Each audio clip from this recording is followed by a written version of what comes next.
تقاته ولا تموتن إلا وأنتم مسلمون. A small quiz. Whoever wants to participate can. And next, I think we can't cover the whole quiz, but I will do the handouts. Can you call Sheikh Abdurrahman? Sheikh Abdurrahman has them. Sheikh Abdurrahman will hand them out, and I have a few pencils. I think we're going to cover the first page today, and then after, inshallah, you can hand them back to me, inshallah. Take this. Is there a prize or? Of course, there's prizes. You think we have you sitting here for nothing?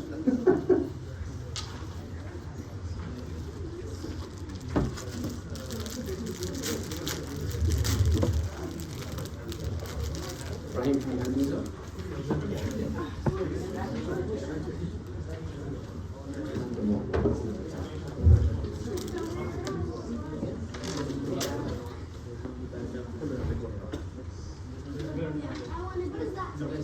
You've already done this one?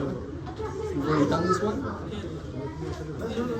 This one for you. Yeah, together. Yeah, together. This one for you.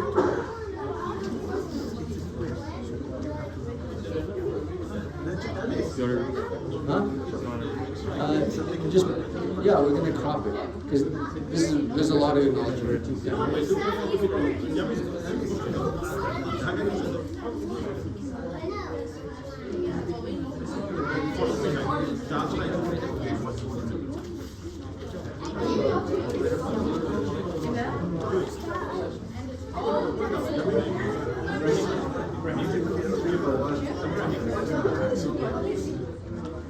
We're going to do it all together.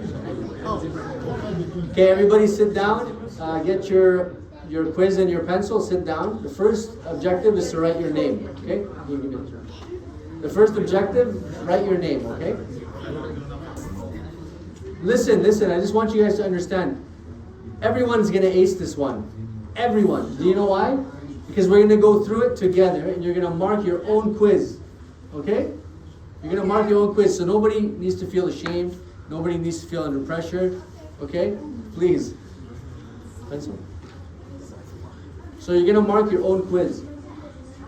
You want a pencil? Okay? Write your names. I don't think we have enough time to finish it today, so we'll go through the first page, inshallah. So first thing is write your name. And next Saturday, we're going to finish the quiz, inshallah, and there will be a prize for the most... I'm going to ask a few other questions just to surprise you guys. Yalla. Everybody ready? Yeah. So, the first question is very simple. Now listen, it's multiple choice. The first two questions, I made it easy. It gets harder as you progress. When does fasting become mandatory? Like, when do you have to fast? When is it incumbent? Is it A, as soon as you understand the rules? B, when your imam says you should fast? C, when all the conditions are met and all the restrictions are lifted? Or D, when the days are short and the nights are long? That'd be pretty nice, huh? So you can answer. No, don't tell me your answer. Just circle your answer. Number 2, when is fasting accepted or valid?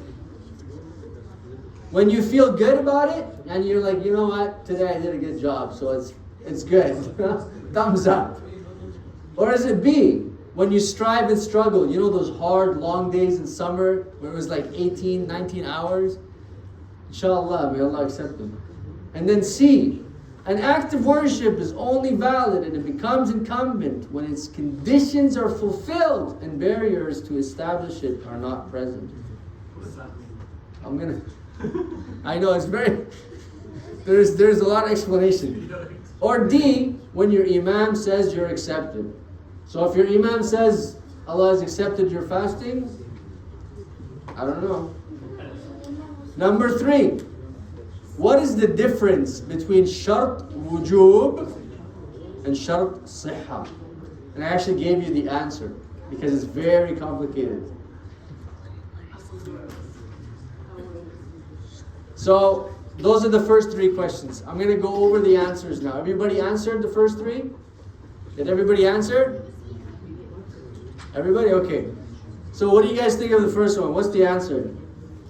A, B, C, or D? C. C. Very good. So, just so you guys know, every act of worship, of ibadah, has conditions. And it also has restrictions. Okay? This deen is deen al-qiyam. It's not fawda. It's not, you can do whatever, however. No. There's rules and regulations and stipulations. And they're guided by the Quran and the Sunnah. So it's not when the days are short and the nights are long as much as you would like that. I'm going to answer number 2 now. When is fasting accepted? When? When you strive and struggle? Allahu A'lam. C. An act of ibadah, of worship, is only valid. It's only accepted and it becomes incumbent when its conditions are fulfilled and the barriers to establish it are not present. I know this is complicated. We're going to get into it and then you're going to be like, oh. What if the kid? We're going to get to tamiz. Don't worry. That's one of my favorite ones. Number 3, and all these questions are intertwined by the way. What is the difference between shart wujub and shart sihha? What does wajib mean? Wajib. What is wajib? What is wajib? Wajib is second to fard. Though wajib, if you do not perform it, then you're still a Muslim, but you... No, but the word kalimat wajib, what does wajib mean in Arabic? It means to... it's the condition of wujub, Incumbency. That's all you have to say, incumbency. Barakallahu feek. So incumbency. And then shart sihha. Sihha. What is sihha?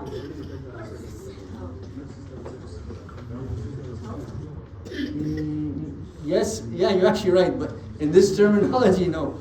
Validity. Okay, acceptance. Okay? Go to the second page. This is going to help you, inshallah.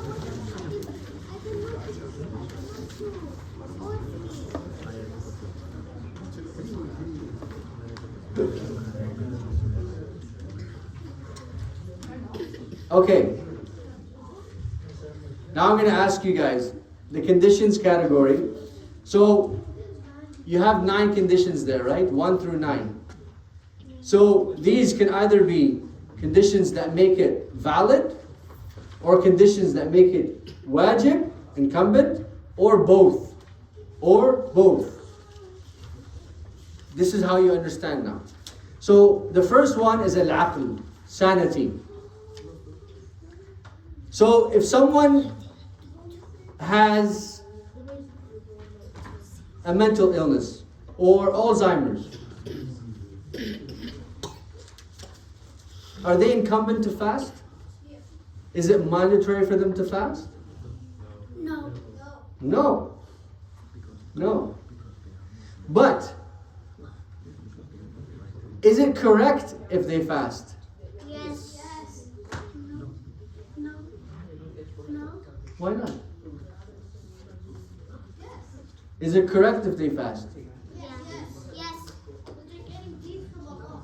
Yes. So, if you look at the Hanbali madhab, they say that this shart is both wujub wa sihha. Wujub wa sihha.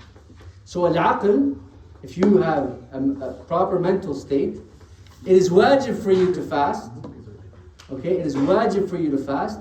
And you must have aql for the fasting to be valid. You must have aql for the fasting to be valid. So an insane person, their fast does not count. Their fasting does not count. Because it's not even incumbent upon them to begin with. So if they fasted, it is not incumbent, nor is it accepted. Because رُفِعَ عَلَيْهِمُ الْقَلْبِ. So you must have aql, which is understanding, for your fast to be accepted, and for your fasting to be incumbent. You understand now? So if a person with aql, he must fast because he meets that criteria. It's wujub, shart wujub. And because he has aql, it causes the sihha, the acceptance of his fast. We're getting somewhere? Okay, the young brother who asked in the back about kids fasting, listen to this. It's called at-tamyiz. At-tamyiz is when you can tell the difference between something good or bad. يعني الذي يميز بين الجمرة والتمرة. So I can tell a 6-year-old, if they touch a pot of hot tea, they haven't reached tamyiz. Right? It's usually a toddler who hasn't no tamyiz. He doesn't know that it's hot. He doesn't know that it's cold. Right? But as soon as you can distinguish between a sweet date and a rock, that's called tamyiz. You understand the difference between good and bad. So, you have a sense of realization or recognition. What do you guys think? Is it shart sihha or shart wujub? Is it incumbent upon a kid who has tamyiz to fast? Or is their fasting correct if they fast? Ahsant. Sihha. So it's not, this is a shart sihha. Shart sihha. So if they were to fast, it's accepted, but it is not incumbent. So for the kid in the back who said, what about the kids fasting? You should fast, but you don't have to. But you don't have to. Number 3, al-bulugh. Al-bulugh. What is al-bulugh? Puberty. Okay. When does puberty happen? 13, 14, what else? Any other guesses? There is no age, by the way. Some, like women, girls reach puberty faster than boys. This is scientifically proven. Some genetics will reach puberty by the age of 10. So there's no age, but puberty has its signs. You guys know what their signs are, yeah? Now, is the condition shart sihha, acceptance, or does it become incumbent? Both. Both? Incumbency. You don't understand it? Don't worry, we're going to get to the good questions after. So what is the ruling on this condition? It's incumbent, yes. Incumbent. So if you have reached puberty, this condition, if you meet this condition, then you must fast. You must fast. You have no choice. This number 4 is my favorite. So the beginning of Ramadan, dukhul al-shahr. When the month starts, is it wajib to fast or is it correct to fast? What condition? Correct. Okay, everybody said correct. So can I fast Ramadan and Sha'ban? Yes. You can practice in Sha'ban. No, I want to fast Ramadan in Sha'ban. No, you cannot. No. Can I fast in Shawwal? No. Okay, so if the month of Ramadan entered, then it's wajib for me to fast that month, and I can only fast that month in that month. So it's only correct to fast Ramadan in that month. So it is both. Okay? It is both. Number 5. Al-iqama was safar, residency versus travel. If someone is a resident of Surrey, BC, is it wajib for them to fast Ramadan? But what if that person is traveling? Yes. No. Yes.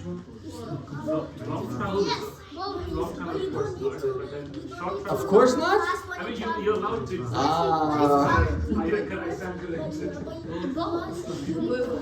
So listen, the person who is traveling, and there is... Let's keep it down. Very good. So, there is a difference amongst the ulama of fiqh. The traveler gets rewarded for the fast, but it's not incumbent.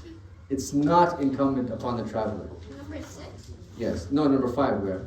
So a resident, it's incumbent upon them. But the traveler, it's not incumbent. But it is accepted. Okay? Now, how do you tell the distance of travel? This is a very interesting question. I always ask people this. How do you tell the distance of travel? Yes. It's relative. 80 kilometers. What else? 75. This is the difference of madhab. Very good. Relative to the 20. I like this answer here. Where did you get this from your dad, didn't you? I knew it. He's helping you, huh? Listen. I'm going to make it very easy for you. It's okay, right? Ulama al-usul, just relax.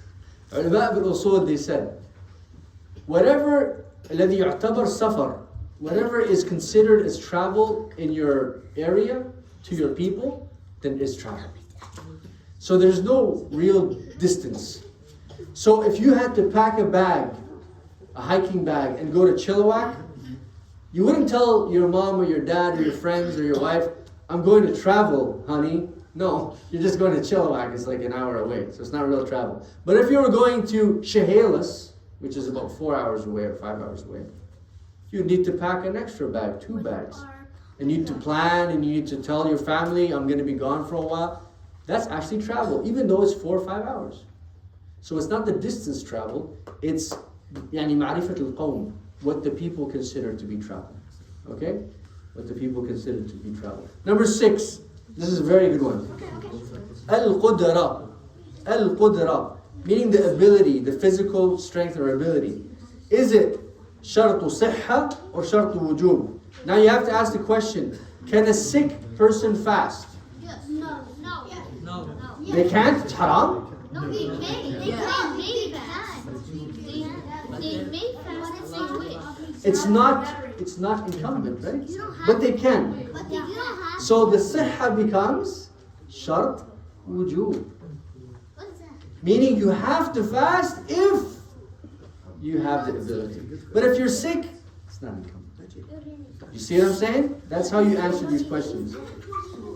So Now let me draw just a few pointers here. Allah Azza wa Jal, He doesn't want you to torture yourself. يُرِيدُ اللَّهُ بِكُمُ الْيُسْرَ وَلَا يُرِيدُ بِكُمُ الْعُسْرَ. So if your sickness is temporary, let's say somebody is suffering, Nas'alullah al-afiyah, from a stomach disorder, and the tabib, the doctor says you shouldn't fast. What do? don't fast. You don't fast? It's so easy. You make it sound so easy.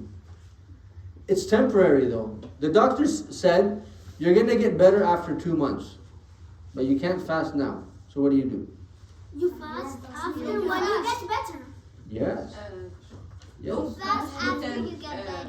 But Before. so you have to make up the fast because inshallah you will get better. Sah? Let's say you don't get better. Yeah. It's a chronic illness. Then you don't have to. Can you try? No. Allah Azza wa Jal, He gave us the answer. He says you pay the kafara, which is nisfu sa'. Okay. You feed a single person every day of Ramadan. You can either feed them every day or 30 at once. Okay? If you can never redo the fast. You can't make it up. Okay? So, a sick person can fast. They're rewarded for it. So it's sahih. But it's not wajib. So having the shart of ability or physical strength, the qudra, becomes shart wujub. It is incumbent for you to fast if you have the condition of ability. Okay?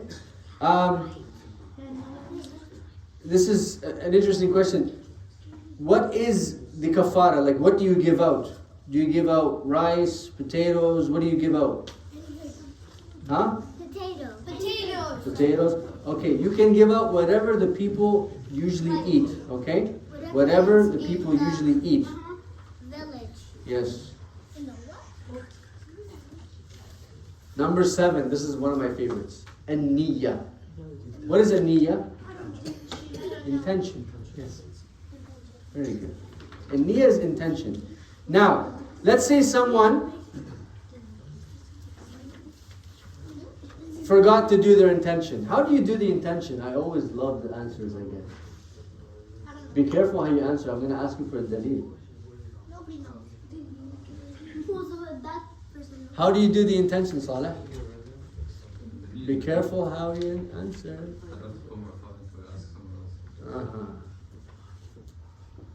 In your heart. Ahsant, mashallah. We have a person of knowledge with us. There is absolutely no evidence that you must say the niyyah. There is no evidence that you have to say the niyyah. This is actually a bid'ah. ابتدعوها ما كتبناها عليه. And by the way, your intention is internal. A niyyah is ibadah qalbiyah. So you don't say, oh Allah, I intend to fast the 22nd day of Ramadan. No. You intend it within yourself. And if you wake up for suhoor, that is intent. You already fasted. If you wake up, you intend. That's just the act of suhoor. You have intended. So you don't have to sit there and pause and say, no. So the niyyah is a shartu sihha. It makes it valid. Okay? There is no action without intention. Okay? And everything goes back to the niyyah, as you guys know from Imam al-Nawawi rahmatullah alayh's famous hadith of Rasulullah sallallahu alayhi wa sallam, إِنَّمَا الْأَعْمَالُ بِالنِّيَّةِ. Number 8. Okay, this one is going to be tricky for you guys. Al-Islam, to be a Muslim. What is it? Is it a wajib or acceptance? Okay, let me ask you a question now. This is how you're going to answer it. Can a kafir fast? Yes. No, it is not accepted. Is it wajib upon the kafir to fast? The what? Is it mandatory for the kafir to fast? No. Yes. Option. No. Yes! It's Yes! on the kafir to be Muslim. Yes! There you go. Every human being and jinn must obey Allah subhanahu wa ta'ala. Yeah. Whether you're a kafir, I don't care, a Buddhist, whatever you may be, you must fast. You have to fast. So it is wajib. But to be a Muslim makes your fasting Better. sahih. Sihha. So a kafir can fast Ramadan. If you have non-believing friends, and some of them they want to try, they'll say, hey, can we try Ramadan? We say, yes, go ahead, try it. But it's not going to be accepted because they're missing the shart, the condition of Islam. And it's not like they must fast. They should fast. So encourage them to try it, but tell them that what you're just doing is intermittent fasting. If you want to get rewarded, just say after me, La ilaha illallah Muhammadur Rasulullah. And then Allah subhanahu wa ta'ala will accept it bidnillah. So it's very important. The Muslim, okay, makes the fasting accepted. You cannot fast without being a Muslim to be accepted. You must fast, even though as a kafir. Okay? Now, this is a very interesting mas'ala. Imam Ibn Taymiyyah, he opened this, he says, imagine if somebody converts to Islam at Salat al-Asr on the day of Ramadan, right after Salat al-Asr. Which one? Do they have to fast? No. Just listen, before you answer these questions, I want you to think. So, we're praying Salat al-Asr on the day of Ramadan. It was a Friday. And some brother came in, a non-believer, and he said, you know guys, I want to be like you guys. I want to be a Muslim. Ashhadu an la ilaha illallah, ashhadu Muhammadan Rasulullah. Does he have to fast? Yes. But hold on, it's Asr. And Maghrib is in like 3 hours. What are you talking about? No. Does not. No. It's not. He ate, yeah, he had breakfast. He had lunch. He just had a snack in the car. And he came in, he's trying to hustle us. Yes. Does he have to fast? Yes. What did we say about being Muslim as a condition to make it? Good. Yeah, but And a kafir, does a kafir has to fast? no. Yes. Yes. Yes. Yes. So this brother who just said La ilaha illallah Muhammadur Rasulullah has to fast. And Allah Azza wa Jal will accept his fast from Asr to Maghrib as a full day. This is what Shaykh Ibn Taymiyyah said. Yeah, but his fast is not completed. It's complete. Because he came into Islam at that moment, so it starts there. Okay? يَهْدِمُ وَيَجُبُّ مَا قَبْلَهُ. This is what Islam does. It destroys everything before it. And it starts fresh. Number 9 is very difficult. That's why I didn't even expand it. Al-khulu min al-mawani' al-shar'iyya. Okay? Meaning, this is shart wujub. It is, if a woman has her monthly cycle, menstruation, or is in nifas, postpartum, or delivery, it is haram. It is haram for them to fast. Okay? And they must make up the days of that were missed. Okay, we're gonna finish this one page, and then next week, inshallah, we're gonna finish the last one because it's getting late. Hold on a second. Where are we? We're on number 9. Okay, now we're going to how is the month established? How is the mouth? The month Ramadan. When does the month of Ramadan start? Tell me. After Sha'ban. Ah, very good. Yes, very good. Crescent. You guys both answered it together. لا يثبت دخول الشهر إلا بالرؤية أصالة أو بالإتمام تبعا. The month, listen to this, guys. Every Ramadan we have this issue. It bothers me because it doesn't matter if you're in this masjid or that masjid. It's almost like they're looking for a needle in a haystack.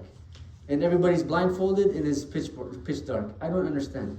This is a قاعدة أصولية. لا يثبت دخول الشهر إلا بالرؤية أصلا أو بالإتمام تبعا. The month cannot be established except and only with sighting primarily. We must see the crescent or we complete Sha'ban. Now, this is where it gets very interesting.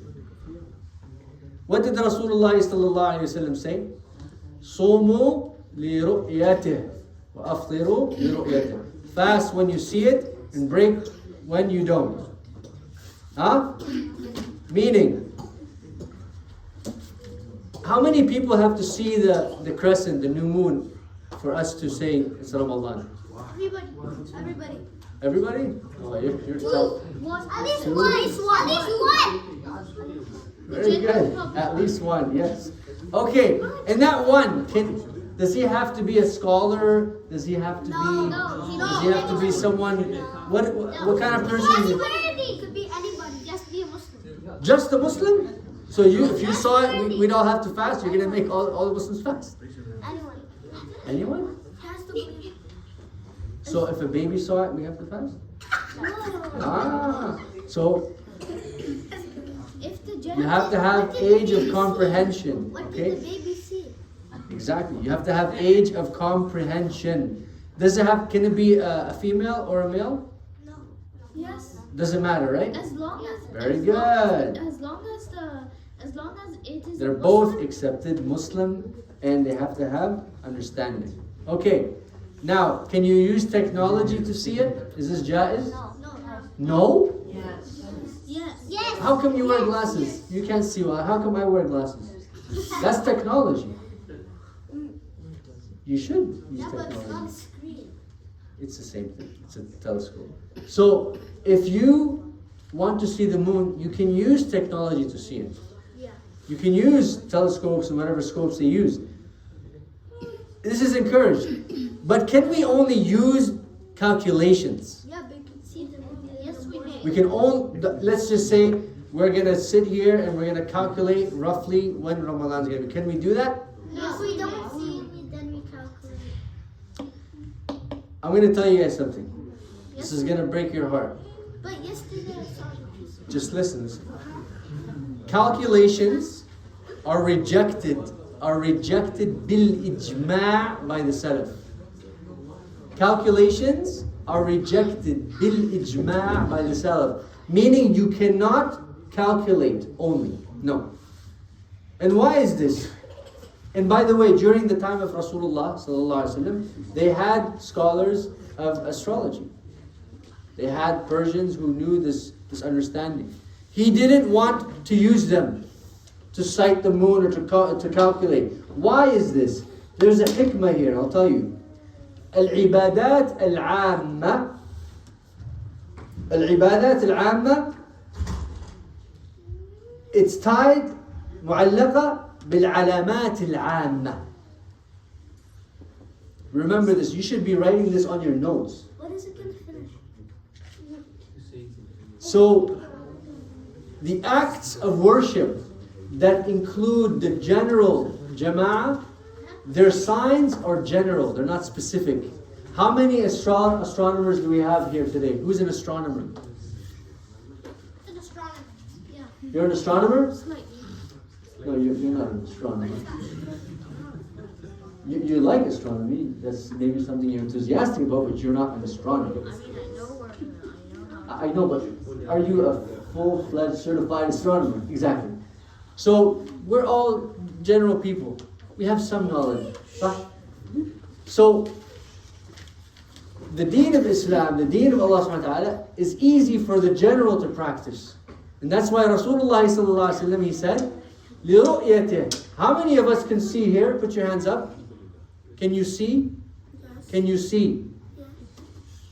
And that's why it's a general ruling.